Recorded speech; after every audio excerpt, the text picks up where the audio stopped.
6. É o texto que nós vamos ler e meditar nesta noite. Dentro da série que nós estamos estudando, Peregrinos e Estrangeiros, nós chegamos num ponto onde é providenciado um redentor para o povo de Deus. Alguém que possa libertar o povo que está em escravidão e conduzir este povo à sua terra de origem, a Canaã, a terra que mana leite e mel, lugar onde eles deveriam já ter voltado, mas porque se afeiçoaram ao Egito, ficaram lá e acabaram escravos. Vimos na semana passada, no fim do capítulo 2, que este redentor humano era Moisés. E nós aprendemos ali que podemos aplicar isso às nossas vidas, nos lembrando que em todas as épocas, em todas as gerações, Deus tem providenciado pessoas para que sejam como redentores temporais do seu povo. Pessoas que vão à frente, lutam pelo povo de Deus, para conduzi-lo a melhor. E hoje nós vamos começar a falar do Redentor, não de um Redentor como foi Moisés, mas do Redentor de Israel, que é o próprio Deus. Moisés é mero instrumento disso. Então, deixe sua Bíblia aberta aí em Êxodo, no capítulo 3, e observe, preste atenção na leitura que eu farei dos versos 1 a 6. Dizem assim: Apacentava Moisés o rebanho de Jetro, seu sogro, sacerdote de Midian, e levando o rebanho para o lado ocidental do deserto, chegou ao monte de Deus, a Horebe. Apareceu-lhe o anjo do Senhor numa chama de fogo, no meio de uma sarça. Moisés olhou, e eis que a sarça ardia no fogo, e a sarça não se consumia. Então disse consigo mesmo: Irei para lá e verei essa grande maravilha, porque a sarça não se queima. Vendo o Senhor que ele se voltava para ver, Deus, do meio da sarça, o chamou e disse: Moisés, Moisés. Ele respondeu: Eis-me aqui. Deus continuou: Não te chegues para cá. Tire as sandálias dos pés, porque o lugar em que estás é terra santa. Disse mais: Eu sou o Deus de teu pai, o Deus de Abraão, o Deus de Isaque e o Deus de Jacó. Moisés escondeu o rosto, porque temeu olhar para Deus. Então, esse é o texto que nós tomaremos como partida para falar do Redentor, de Deus como o Redentor de Israel.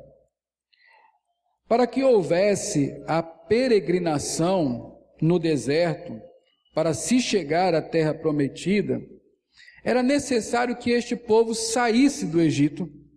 Só que sair do Egito era impossível para eles, uma vez que eles estavam ali escravizados. Então, Deus, o Redentor de Israel, através do instrumento que ele escolheu, Moisés, operou maravilhosamente, de forma extraordinária, a fim de tirar Israel do Egito. Quando a história do Êxodo é contada por um judeu, eles geralmente falam aquilo que está nos Salmos. Eles dizem: o Senhor, com braço forte e mão estendida, nos tirou do Egito. Eles sabem que Moisés foi um grande homem, sabem que Moisés fez grandes coisas, mas quem seria Moisés se não fosse o Senhor a usá-lo, a capacitá-lo e a permitir que ele realizasse tantas obras extraordinárias? O grande Redentor de Israel não é Moisés, mas é Deus. E nesse texto, capítulo 3, o Redentor de Israel, ele vai se apresentar para Moisés. Vai mostrar quem ele é. Até o capítulo 2, nos foi apresentado Moisés e localizaram Moisés, o livro do Êxodo, lá em Midian.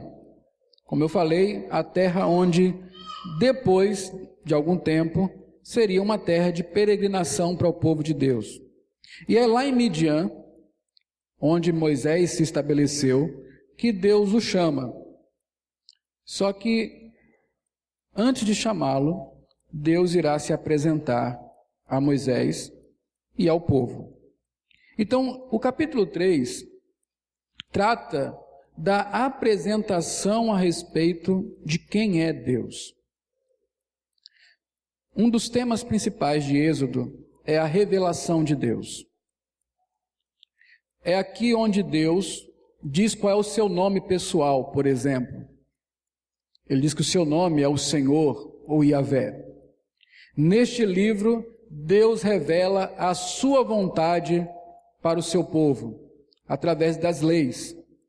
Então, este é um livro da revelação ou da apresentação de Deus ao seu povo. Aqui neste livro, perguntas como quem é o Senhor, quem é Deus, elas se multiplicam. E o tempo todo Deus está ou dizendo com palavras, ou por obras extraordinárias, quem Ele é e qual é o seu caráter. A sarça ardente, então, esta visão que Moisés teve, mostra-nos justamente isso, que Deus, o Redentor de Israel, é um Deus que se revela. E esse é o nosso primeiro ponto aqui. Veja o que diz o versículo 2. Diz assim: apareceu-lhe o anjo do Senhor numa chama de fogo no meio de uma sarça. Moisés olhou, e eis que a sarça ardia no fogo, e a sarça não se consumia. Veja, apareceu-lhe o anjo do Senhor. Isto aqui é uma epifania. Em teologia nós usamos esse termo, epifania, para falar de uma manifestação de Deus. Toda vez que Deus se apresenta no Antigo Testamento, Ele o faz por meio de epifanias. Seja na sarça, seja através do anjo do Senhor, que é uma figura que aparece constantemente nos livros do Antigo Testamento, que é o próprio Deus, o anjo do Senhor, ou uma manifestação de Cristo antes do seu nascimento, da sua encarnação. E desta vez Deus escolheu se manifestar dessa forma extraordinária, que é a figura de uma sarça que está pegando fogo, mas não se consome. É por isso que o símbolo atual da Igreja Presbiteriana do Brasil é uma sarça, porque a sarça representa a revelação de Deus. Um Deus que se apresenta ao homem, um Deus que não fica oculto, que não é misterioso, mas é um Deus que se apresenta, que se revela. Um Deus que quer se dar a conhecer para ter comunhão com o homem. Por que Deus criou todas as coisas? Para se manifestar ao homem. No Éden havia um lugar de encontro, onde Deus se encontrava com Adão e Eva, a fim de conversar com eles e dar a conhecer o seu poder, o seu caráter, a sua vontade. Deus, diferente de qualquer outro Deus, de qualquer outra religião, Ele é um Deus que não fica misterioso. Ele é um Deus que se apresenta, que apresenta a sua vontade, que mostra quem Ele é. De forma que quem se relaciona com Deus não se relaciona com o mistério, mas se relaciona com a revelação. Sabe exatamente quem é o Deus a quem serve, e sabe exatamente o que Ele quer de você. E foi justamente isso que Deus foi fazer com Moisés. Foi se revelar a ele, foi mostrar quem ele é, e para que depois Moisés fizesse isso ao povo. Isso aqui nos faz, eu vou abrir um parêntese, você pode tomar isso como aplicação, mas veja, o evangelicalismo moderno, as religiões ditas evangélicas, elas estão cheias de mistérios. As pessoas se gabam. Uma vez eu estava ouvindo o rádio, eu não sei mais por que eu ouço esses programas, mas eu estava ouvindo o rádio e alguém falava de um pregador, uma pregadora, que compareceu em determinado lugar. E o cara falou, foi uma bênção, mistério puro. E eu fico pensando, mas como pode ter sido bênção se as coisas ficaram misteriosas? Se você entrou e saiu dali sem saber de nada, porque está tudo em mistério. As pessoas se iludem com os mistérios. Acham que mistério é sinal de espiritualidade. E nas igrejas, as pessoas que dizem ter os mistérios são aquelas mais evidentes. São as que dominam tudo.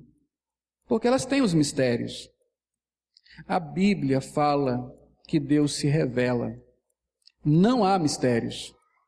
A não ser aquilo que é para ser misterioso. E ninguém sabe. Não há ninguém que saiba o que de Deus é misterioso. Mas o que é suficiente, o que é necessário, Deus revelou completamente em sua palavra. De forma que todos são iguais na igreja, porque todos têm acesso à revelação de Deus, que é a sua palavra. Então, fuja do mistério. Abrigue-se na revelação de Deus. A revelação de Deus no Êxodo foi o início da sua obra redentora. Quando Deus se apresentou, começou de fato o Êxodo, no livro do Êxodo. Começou de fato a libertação de Israel. Misteriosa era a religião egípcia, cheia de mistérios, cheia de deuses que eles não sabiam direito como agradar. Dizem que uma das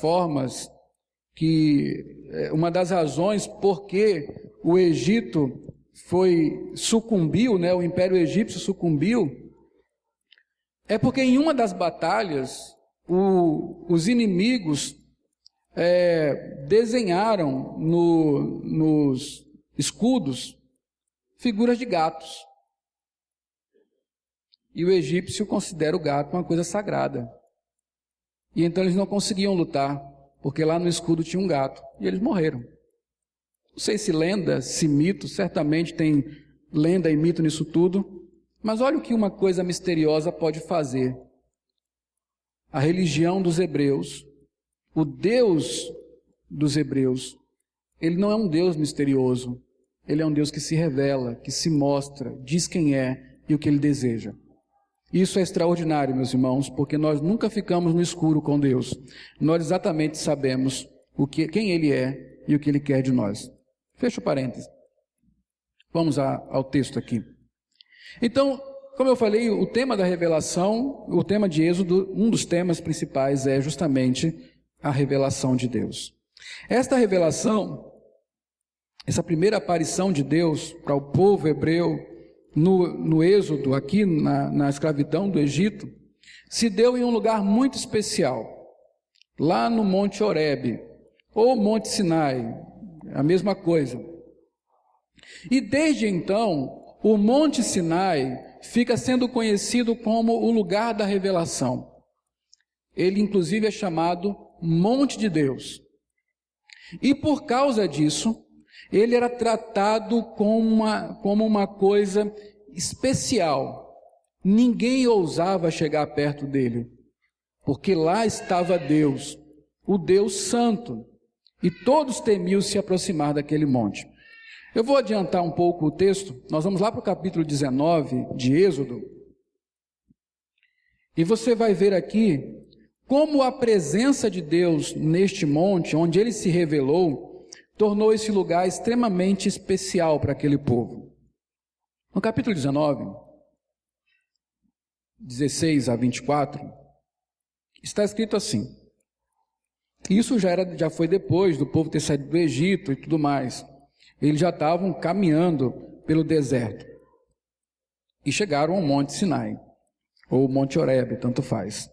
Diz assim: ao amanhecer do terceiro dia, houve trovões e relâmpagos, e uma espessa nuvem sobre o monte, e muito forte cangor de trombetas, de maneira que todo o povo que estava no arraial se estremeceu. E Moisés levou o povo fora do arraial ao encontro de Deus, e puseram-se ao pé do monte.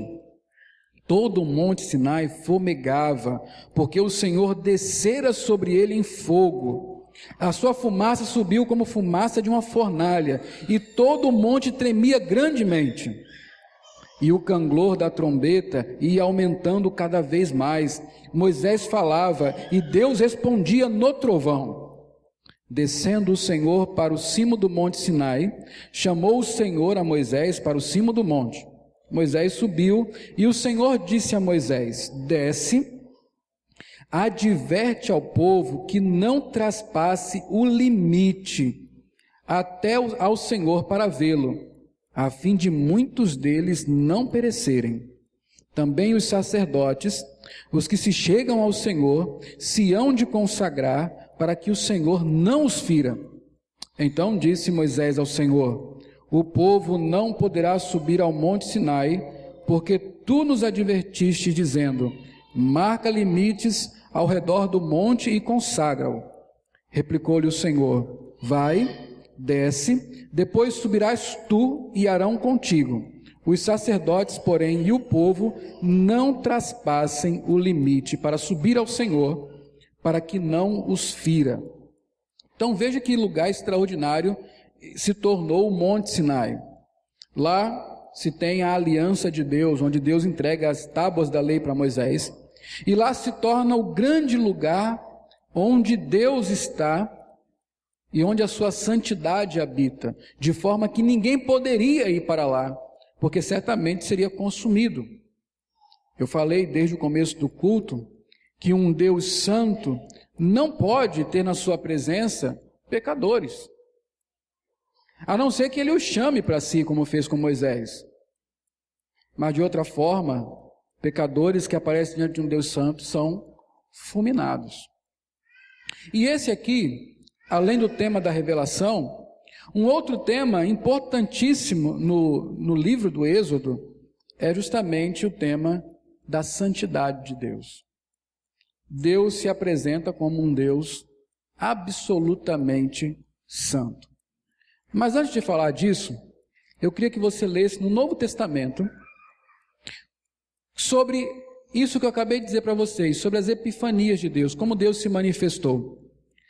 No Antigo Testamento, Deus está manifestando-se numa sarça que fumega, ou num monte que ele todo se fica em brasa, a fim de mostrar o poder de Deus. Figuras grandiosas, extraordinárias, que põem medo. Mas no Novo Testamento, como é que se dá essa manifestação de Deus? Como é que Deus se apresenta ao homem? Como é que ele dá a conhecer quem ele é e qual é a sua vontade? Abra aí em Hebreus, abra sua Bíblia em Hebreus, capítulo 1, versos de 1 a 3. Está escrito assim: havendo Deus outrora falado muitas vezes e de muitas maneiras aos pais pelos profetas, nesses últimos dias nos falou pelo Filho, a quem constituiu herdeiro de todas as coisas, pelo qual também fez o universo. Ele que é o resplendor da glória e a expressão exata do seu ser, sustentando todas as coisas pela palavra do seu poder. Depois de ter feito a purificação dos pecados, assentou-se à direita da majestade nas alturas. Veja o que o autor fala aí. Ele, Jesus, que é o resplendor da glória e a expressão exata do ser de Deus. A última epifania de Deus, a absoluta, aquela suficiente, está em Cristo, em Jesus.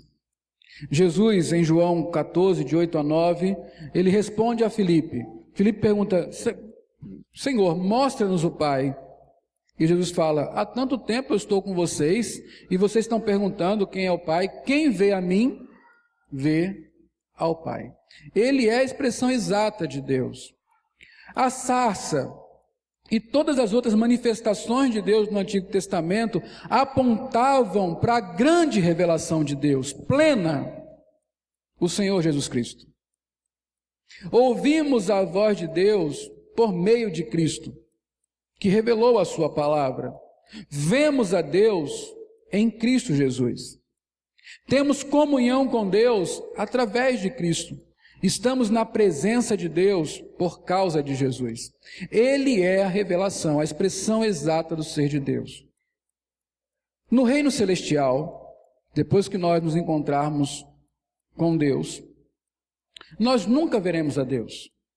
Essa é uma esperança que nós não podemos ter. Não nos é possível ver a Deus, até porque Deus, Ele é Espírito. Espírito não tem corpo, não tem forma, não tem imagem, Ele é invisível. Então, como nos relacionaremos no céu, se não veremos a Deus, se não o tocaremos?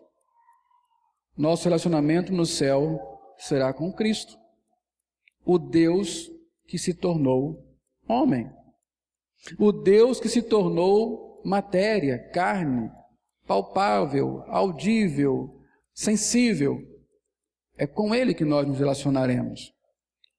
É importante nos relacionarmos com Cristo já, porque com Ele viveremos eternamente. Deus fala por meio do seu Filho e se revela por meio dele somente. É assim que é no Novo Testamento. Quem quer conhecer a Deus tem que conhecer ao Filho. Mas então eu falei que o outro tema que se manifesta aqui nesse texto e que é um tema do livro de Êxodo é a santidade de Deus. Deus é um Deus santo. E os hebreus aprenderam isso, e nós aprendemos isso, quando lemos, por exemplo, o que Deus diz aqui a partir do verso 3. Volte para Êxodo, capítulo 3, e vá até o verso 3. Veja o que Deus fala para Moisés. Está escrito assim: então disse consigo mesmo, irei para lá e verei essa grande maravilha. Por que a sarça não se queima? Vendo o Senhor que ele se voltava para ver, observe, Deus no meio da sarça o chamou e disse: Moisés, Moisés. Ele respondeu: eis-me aqui. Deus continuou: não te chegues para cá. Tire a sandália dos pés. Por quê? Porque o lugar em que estás é terra santa. O que tornou o Monte Sinai terra santa? A presença de Deus, a manifestação de Deus naquele lugar. Aquele lugar se tornou santo, a ponto de Moisés não poder se aproximar, e mesmo onde estava, ele precisava tirar as sandálias dos pés, como sinal de purificação, de reverência, de temor, para se colocar no mesmo lugar geográfico onde Deus estava se manifestando. A partir daí, o que nós vemos é a expressão de toda a santidade de Deus. A lei do Senhor, dada na forma de rituais, serve para dizer que o Deus que está no acampamento dos hebreus é um Deus santo. E por isso mesmo, ele tem que ter um lugar apropriado. Ele tem que ser servido por pessoas apropriadas. As pessoas devem ter cautela ao se chegarem diante de Deus. É por isso que Deus mandou construir um tabernáculo que ia de lugares mais abertos aos mais restritos.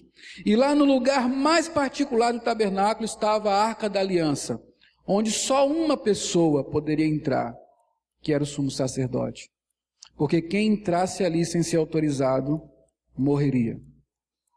É por isso que dentro do acampamento não se poderiam fazer coisas sujas. Por exemplo, as pessoas não poderiam ter suas necessidades fisiológicas satisfeitas dentro do acampamento. Por que não? Porque aquele lugar era um lugar santo, era um lugar de pureza, de coisas incontaminadas. Quando os sacrifícios eram feitos e as vísceras precisavam ser tiradas, isso era feito fora do acampamento. O que isso representava? O fato de que há um Deus santo habitando entre o povo, que não pode estar convivendo com coisas impuras. E a lei moral, os 10 mandamentos, falam primeiro de um Deus que é santo, único, separado, que deve ser adorado de maneira santa, única e separada. Fala de um povo que é santo porque Deus o santificou, e por isso há leis que servem para regular os relacionamentos interpessoais. Fala, por exemplo, que o relacionamento com pai e mãe, o respeito à autoridade é uma coisa santa. Fala que o casamento é santo, o sexo é santo. Fala que a verdade é santa, não pode ser profanada. Fala que aquilo que é do outro é santo, não pode ser roubado. Fala que o nome do outro é santo e não pode ser denegrido com mau testemunho. Fala que as coisas dos outros são santas e não podem ser cobiçadas, porque isso é uma profanação. Nos revela um Deus santo que quer que o seu povo seja santo através de uma lei santa. A santidade está revelada no livro do Êxodo, o caráter santo de Deus. E o que significa dizer que Deus é santo? Eu alistei pelo menos 3 coisas aqui. A santidade de Deus fala sobre a sua relação com o mal. Deus é moralmente puro.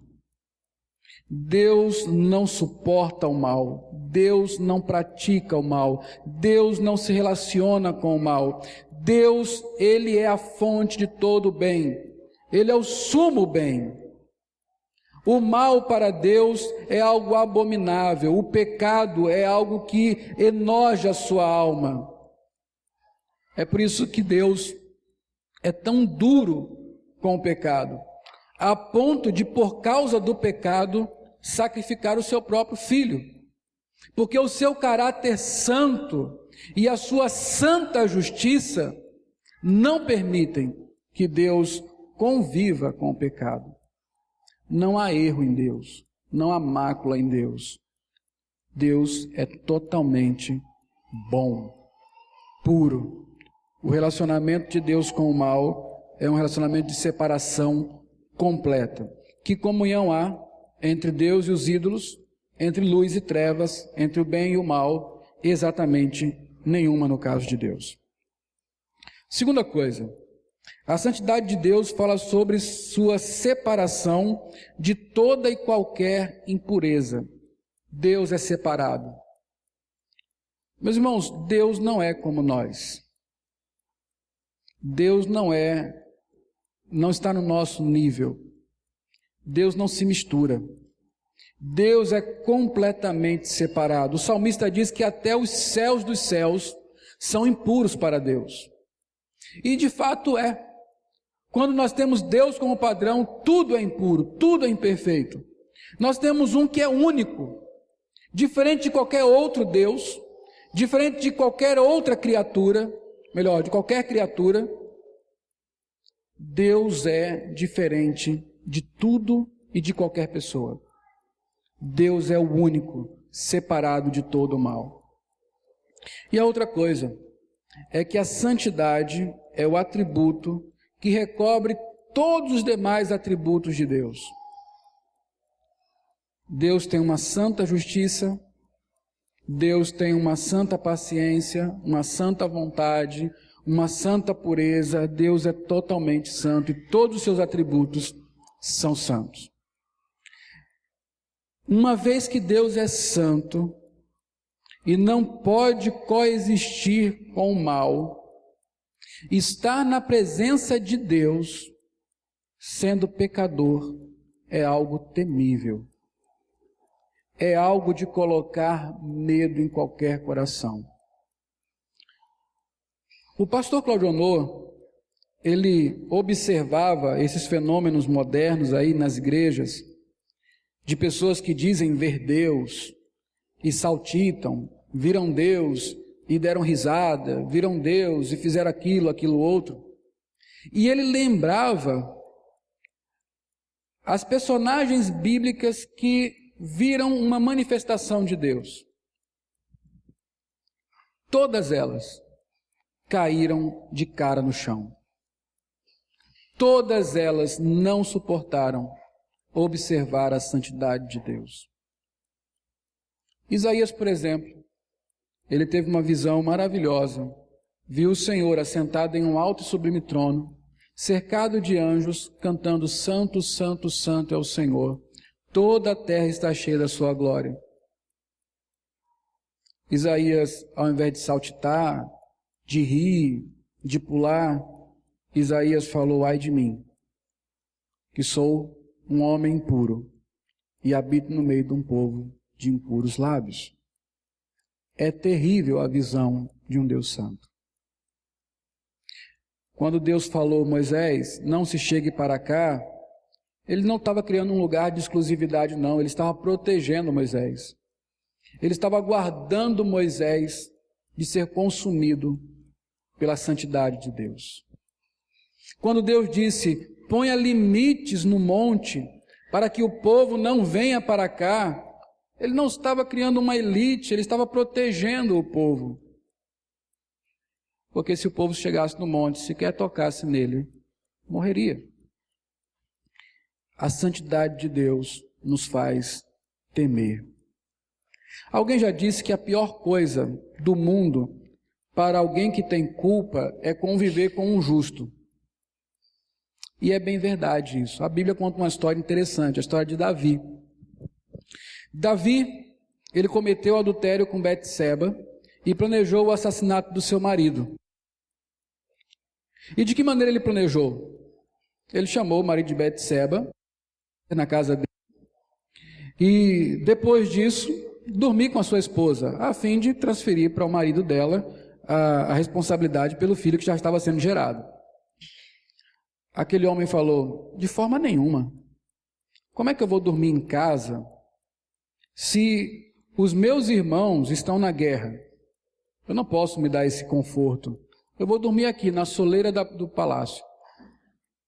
É terrível para um injusto lidar com um justo, conviver com alguém correto. Se você tem essa experiência no trabalho, de você ser muito certo nas coisas, você vê como as pessoas se incomodam com isso. Agora, imagine você diante do Deus absolutamente santo, vendo você como você é. O que isso vai gerar? Temor.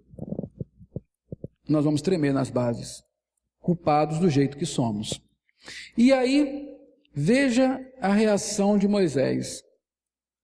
A reação de Moisés nos diz que este Deus santo deve ser temido. Versículo 6, Êxodo 3, 6. Disse mais: eu sou o Deus de teu pai, o Deus de Abraão, o Deus de Isaque e o Deus de Jacó. Moisés escondeu o rosto, porque temeu olhar para Deus. Moisés mostrou toda a sua reverência, todo o seu respeito, com temor, que é muito mais do que o simples respeito profundo, é o medo mesmo de ser consumido, porque ele sabia que estava diante de um Deus santo. Ele temeu olhar para o Senhor. E a partir daqui, eu quero fazer as aplicações desse texto. Costumamos pensar que nós devemos reverência a Deus em alguns lugares apenas. Porque, afinal de contas, alguns lugares são separados para nós adorarmos, para o serviço religioso. E nesses locais convém que nós nos comportemos com temor, com reverência, com respeito, com boa educação até. Mas será que é assim mesmo que a Bíblia nos ensina? Você agora acabou de ler comigo um texto que diz que aquele lugar onde Deus se manifestou é um lugar santo, que naquele lugar especificamente Moisés teria que tirar a sandália dos pés. Naquele lugar Moisés deveria temer o Senhor. E quando Moisés saiu dali, ele continuou a sua vida normalmente. Será que é assim também conosco? Será que as coisas continuam desta maneira? Será que nós devemos esse temor pela santidade de Deus somente quando estamos aqui na igreja ou em alguns compromissos religiosos que nós temos? E as aplicações vão justamente nesse sentido. Nós vamos perceber, meus irmãos, que não há lugar onde nós não devamos temer a Deus, porque não há lugar onde Deus não esteja presente com a sua santidade. Então, a primeira aplicação, são duas apenas. A primeira aplicação nos faz pensar da seguinte maneira: uma vez que Deus é santo e onipresente, o que é onipresente? Está em todos os lugares. Em todos os lugares deveríamos mostrar temor. As pessoas cobram demais reverência na igreja. Aqui nós temos uma roupa apropriada para vestir. Algumas pessoas falam, não, essa roupa é para a igreja, essa roupa eu uso em outro lugar. Porque na igreja é diferente, lá é um lugar de reverência. Na igreja nós temos assuntos próprios, vocabulário próprio para falar, porque aqui é a casa de Deus. Então aqui eu tenho que ter um vocabulário mais santo, um vocabulário mais piedoso. Em outros lugares não.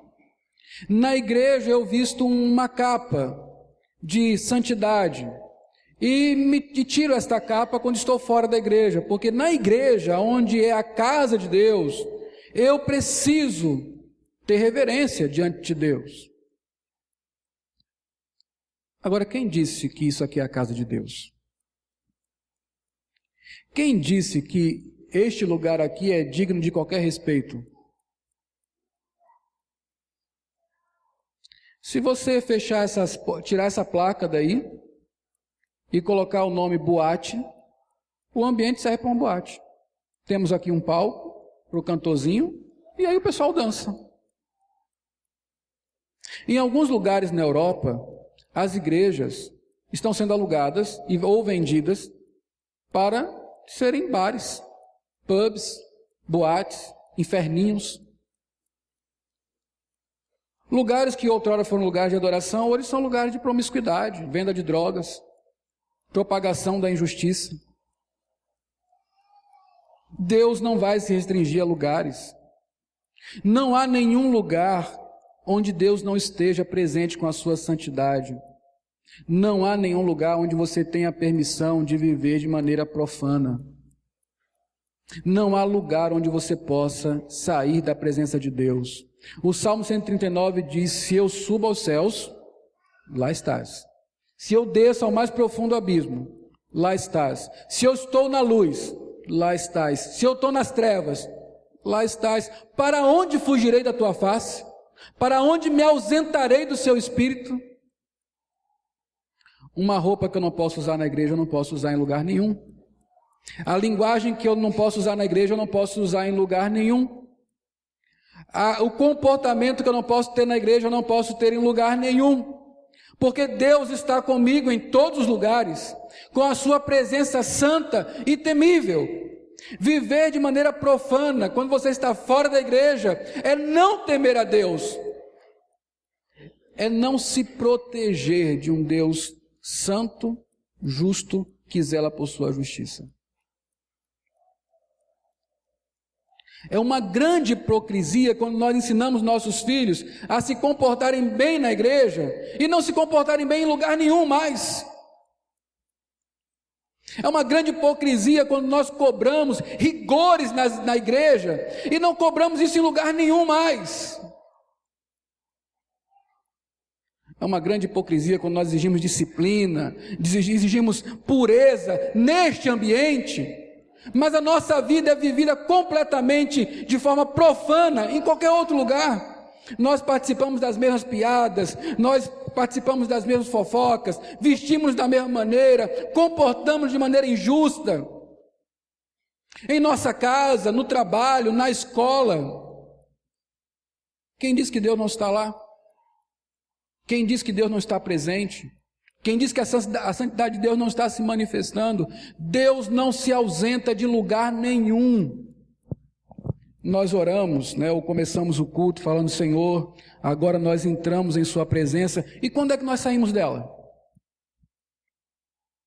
Nunca.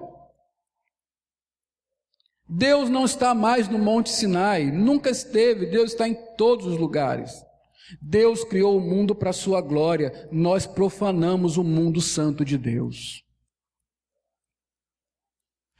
E quem continuar assim vai pagar caro diante do Senhor. Porque Deus fez tudo de maneira santa e deve ser preservado assim.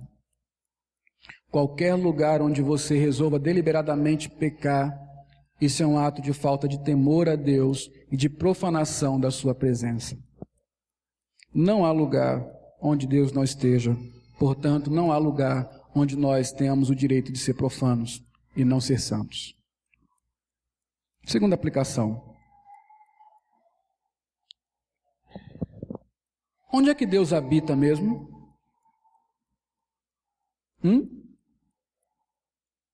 Vamos ler a Bíblia? 1 Coríntios 3, 16 a 17. 1 Coríntios 3, 16 a 17. Eu quero que você leia comigo esse texto. Vamos ler? Não sabeis que sois santuários de Deus e que o Espírito de Deus habita em vós? Se alguém destruir o santuário de Deus, Deus o destruirá, porque o santuário de Deus, que sois vós, é sagrado. O lugar mais sagrado no Antigo Testamento foi o Monte Sinai e depois o Santo dos Santos, lá no tabernáculo. Depois que Cristo veio a nós e foi assunto aos céus e nos deixou o seu Espírito Santo, falando para nós que somos crentes, qual é o lugar mais sagrado do mundo? Por incrível que pareça, eu sou o lugar mais sagrado do mundo. Você que é um crente, a habitação do Espírito Santo é o lugar mais sagrado que existe neste mundo, porque em você Deus habita. A segunda aplicação é a seguinte: uma vez que somos a habitação de Deus por meio do Espírito Santo, deveríamos ter a nossa existência em temor. Não é uma questão de lugares ou de ocasiões, é uma questão do que eu sou. Deus habita em mim, Ele escolheu morar em mim, Ele fez do meu corpo o templo do seu Espírito Santo. Você não pode fazer o que você quiser com o seu corpo. Você não tem esse direito, ele não é seu. Hoje, se você é um crente, o seu corpo é santuário de Deus, ele é sagrado. Então você deve ter cuidado da forma como você expõe o seu corpo, o uso que você dá a ele. Paulo fala assim: vocês antigamente usavam os seus corpos como instrumentos de injustiça. Agora, usem os corpos de vocês como instrumentos da justiça. Lembra daquele cântico antigo? Cuidado, mãozinha no que pega, cuidado, olhinho no que vê, cuidado, boquinha no que fala. O Salvador no céu está olhando para você. Está errado. O Salvador está em você. Ele habita em você. E você tem profanado o lugar da habitação de Deus. Como? Que uso você tem feito dos seus olhos? O que você tem olhado? Na televisão, na internet, nos livros que lê, na rua. O que você tem olhado? Onde você tem direcionado os seus olhos para ter prazer com o que você vê? E a boca? Como você tem usado a sua boca? Parte do templo do Senhor, do Espírito que habita em você. São os louvores do Senhor, são as maledicências a respeito do outro, as intrigas. Mesmo que seja fora da igreja, você continua sendo o templo do Espírito Santo. O que você tem feito com o seu corpo em secreto? Que uso você tem dado a ele? a forma como você veste, como você nutre o seu corpo. Você tem vícios, vícios que debilitam o seu corpo. Você tem um estilo de vida perigoso, você gosta de correr no seu carro, sem considerar os perigos que isso pode trazer. Você coloca o corpo que Deus lhe deu para ser a habitação dele em risco. É uma profanação do seu corpo. A maneira como você trabalha, horas além do normal, desgastes desnecessários, noites perdidas. Você está profanando um corpo que foi feito também para descansar em honra e glória do Senhor. A questão, meus irmãos, é que nós temos que temer um Deus santo, porque Ele está em nós. Nós não saímos dele. Nós nunca estamos sós. Eu posso esconder meus pecados das pessoas, mas eu nunca esconderei de Deus. Eu deveria me envergonhar sabendo que onde quer que eu estou, Deus está ali me observando.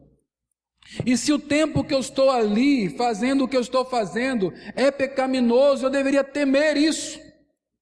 Até os meus pensamentos, as imaginações que eu tenho, os pensamentos nos quais eu me deleito, se eles são pecaminosos, Deus está ali, eu estou profanando o templo do Senhor.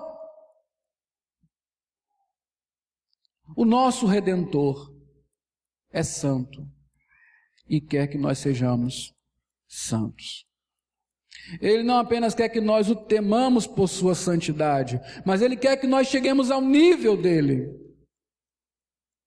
E aqui entra uma história maravilhosa, que é a história da redenção. Lá no Antigo Testamento, Deus apareceu de uma forma gloriosa. Você imagine, primeiro, um arbusto queimando sem se consumir. Isso é extraordinário. Moisés ficou atraído por essa visão. Depois um monte inteiro. Você imagine, você está no pé de um vulcão e você pergunta: Senhor, isso assim, assim. Lá do vulcão vem a voz de Deus lhe respondendo, com lavas, com aquilo tudo lá jorrando. É uma visão gloriosa. Agora veja que interessante. Eu mostrei para vocês que no Novo Testamento, como é que Deus se manifestou? Em uma pessoa. Em um homem como eu e você. Parece que Deus baixou o nível, né? E essa é a verdade. Deus se humilhou. Deus resolveu mostrar que Ele não apenas quer que nós o temamos, mas Ele quer que nós sejamos como Ele é. E antes Ele veio a nós, na forma de Cristo, humilhado em carne, entregue à cruz, para que nós possamos ser santos e para que esse relacionamento possa ser em paz, em tranquilidade. Viver em Cristo tira o temor, mas viver em Cristo nos faz viver em santidade. Que pergunta você precisa responder para você mesmo diante desse texto? Eu tenho sido santo, eu tenho temido a Deus, eu tenho vivido em reverência. Você é a mesma pessoa dentro da igreja, igual que você é lá fora? Eu falava ontem para as crianças, para os jovens e adolescentes, sobre secularização. Departamentalizar a vida. Uma parte da minha vida é religião, a outra parte é a minha vida secular. Parece até lógico isso. Mas quem disse que existe uma vida secular para o crente? Não existe. É tudo para a glória de Deus. É tudo para me aproximar dele, é tudo para o seu louvor. Onde quer que eu esteja, com quem quer que eu esteja, fazendo o que quer que eu esteja fazendo, essas coisas devem refletir temor, reverência e amor a Deus. Tem sido assim na sua vida? Ou você só teme a Deus na igreja? Olha, Senhor, Peça ao Senhor que sonde seu coração. Se você tem errado nisso, peça a Deus que lhe conduza ao arrependimento.